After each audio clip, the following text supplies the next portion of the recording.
own decisions, then they should make them. But, for example, for infants, obviously they can't make their own decisions.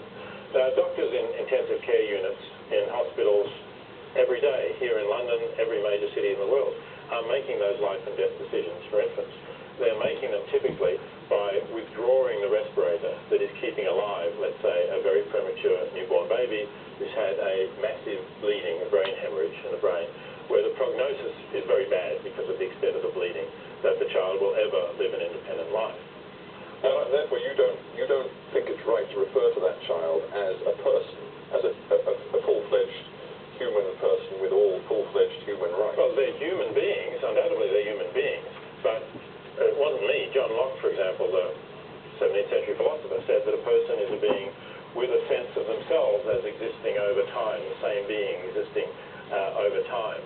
So, on that philosophical account of what it is to be a person, which I think is consistent with the roots of the term in ancient Rome,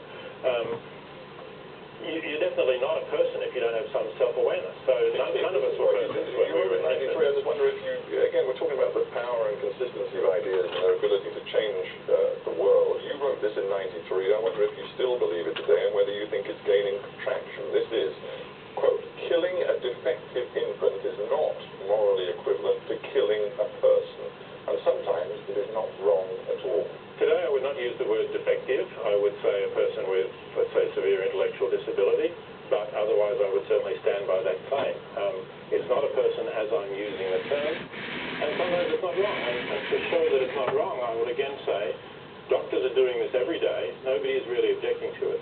The only difference between what they're doing and what I'm suggesting is that they are doing it by withdrawing life support, a respirator, knowing that the premature infant will die without the respirator. And I'm saying, why is it critical whether the infant can or cannot breathe?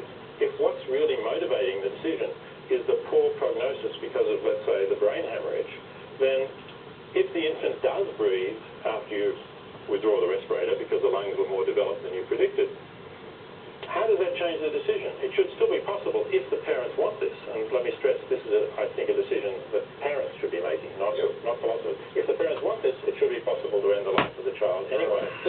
No doubt, this is incredibly sensitive and difficult stuff, but your critic, and I remember some of